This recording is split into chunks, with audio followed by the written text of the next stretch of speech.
Hi everybody, I'm Julia for M&A Advisors, and joining me this morning is Mr. Richard Peterson, the Director of S&P Capital IQ. Welcome. Great to be here, thank you. So what do you do?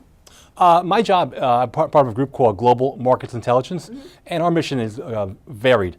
We track corporate earnings, we review company valuations for M&A, initial public offerings, and we just provide a lot of services to our clients. Can you talk a little bit about the M&A space going forward? Well, looking at where we stand in early 2014, it's been a very good year. If you look at numbers just in the United States, to date, there's been over $250 billion in announced transactions.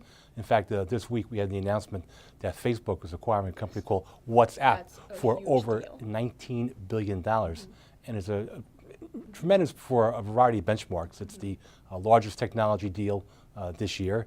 It's the 8th largest ever U.S. technology transaction, and furthermore, it's one of the largest ever private companies to be acquired. Absolutely. Other than technology sector, what other sectors are hot right now? Well, I mean, you look across the board, there's really very few sectors that are not seeing improvement from the prior year. If you look at consumer discretionary, which encompasses cable television, we see Comcast acquiring Time Warner Cable.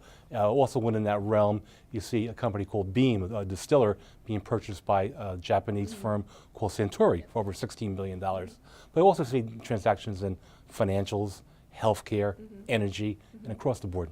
In terms of energy space, what do you think is going to happen for the rest of this year? Well, looking at the numbers as we speak on a worldwide basis, actually we're seeing an improvement in the number of deals. So far this year, there's been about 230 deals announced compared to about 200 this time a year ago.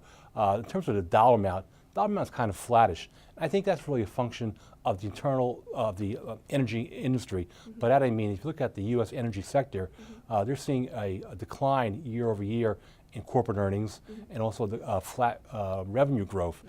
So right now we don't expect those earnings, those revenues to improve until the end part of 2014.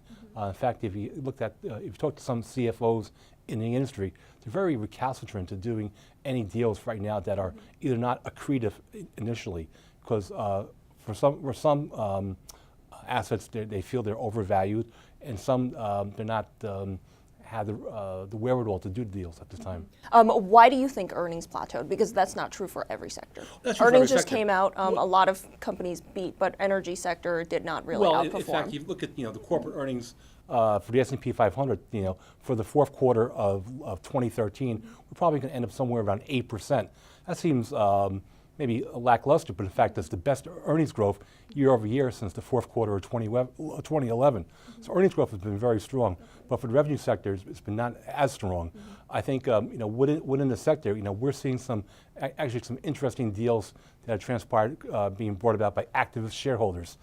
Case in point, Hess Corporation, which some activists own, a significant stake. Yes. They're compelling the company to take steps to unleash shareholder value. So those steps may be selling assets abroad, maybe selling their retail business in terms of gasoline stations, or other steps that can drive value.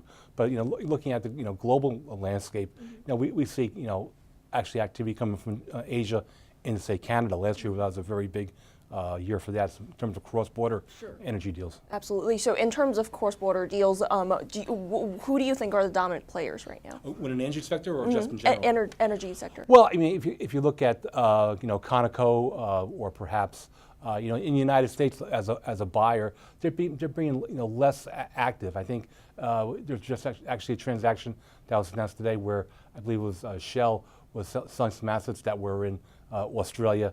Conversely, the Italian oil company was selling some assets they own in North Africa to also some Asian buyers. Okay, and one last question before we go is, right now this whole environmental thing, it's about public opinion, because right now you and I, we can do a deal on Wall Street, but really we have to think about what Main Street thinks about, think about. So what do you think about that? Do you, when deal makers are doing a deal, do you care about the perception? Well, I mean, I think the deal makers themselves, be it the buyers or the sellers, they have to be cognizant of not only their shareholders, but the customers they serve. Obviously, there's a lot of numbers are being tossed about, billions of dollars, and it's sort of the average person in the street thinks those are staggering, and there's still vast pockets of underemployment. Some household incomes are still not seeing the gains that other areas have had.